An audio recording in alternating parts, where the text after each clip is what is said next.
As the Chief Medical Officer for quite a number of years now, I have the privilege of talking to new physicians who come into our community. And it's remarkable to me that they're somewhat shocked at the number of acute care hospitals we have in Winnipeg.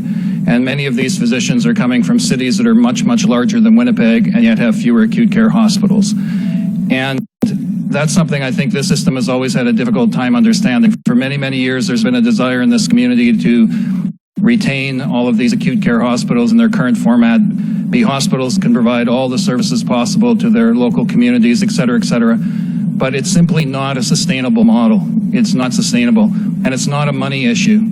The reality is that we will never be able to recruit and retain enough specialists to provide the critical mass of specialists that we would need at 6 acute care hospitals to have a viable emergency department, critical care, to be able to provide that consultation in a timely enough manner to have efficient flow. Because these specialists don't want to come to Winnipeg just to do emergency work. They want to do scheduled elective work and other kinds of services, and we're only a city of so much size, we can only accommodate so many specialists. So the system is not sustainable. And as we discuss this system, and I'm sure in the next weeks and months this will get heavily debated, I would challenge the media to challenge those who are questioning this model to say, what's the alternative? Now, in terms of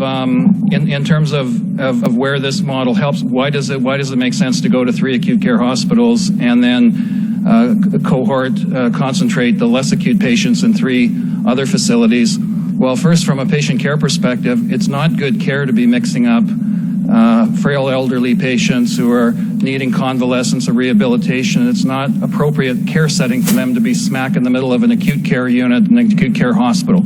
So by shifting those longer stay patients to 3 facilities that are dedicated to their care, we can provide much better elder-friendly care than we can right now, and we'll be much more successful at transitioning those patients back into the community. And by concentrating the acute care services at 3 hospitals, we can concentrate all those specialists.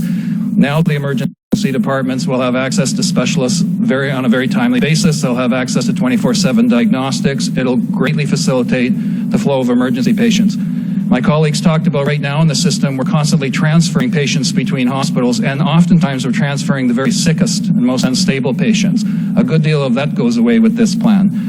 And as well, if you can, other jurisdictions have shown that if you can consolidate certain types of care in certain facilities, you have a much better chance of improving quality, because now all those specialists, all those care providers from that particular specialty are concentrated in fewer sites. They're bumping shoulders together every day. It's much easier to implement quality of care guidelines, protocols, et cetera, et cetera. Where do the savings come from? Where do the reduced costs come from? Well, if you're able to cohort patients, like patients together, so if you've got patients that have, are convalescent care or rehab patients who need a lower level of care than those who are perhaps suffering from an acute illness, if you can pull them together and pool them together in the same wards, you can adjust your staffing levels and have a more appropriate staffing level for that subset of patients. That's one source of savings. Fewer transportation costs is another source of savings. Being able to get more of these patients, on any given day, Lori, there's 200 patients waiting in hospital that don't really need to be in hospital. They could be in the community if we had proper supports and better transition. That's all part of this plan. So the idea is that over time we would reduce the number of patients in hospital who don't actually need to be in hospital. And the last thing I'll add is just that, we talk about consolidation. The reality is for the last 10 or 15 years, we have been consolidating services at fewer sites. Cardiac surgery is consolidated at St. Boniface. Neurosurgery is consolidated at St. Boniface. We've consolidated emergency general surgery from 6 sites to 3. Emergency orthopedic surgery from 6 sites to 3.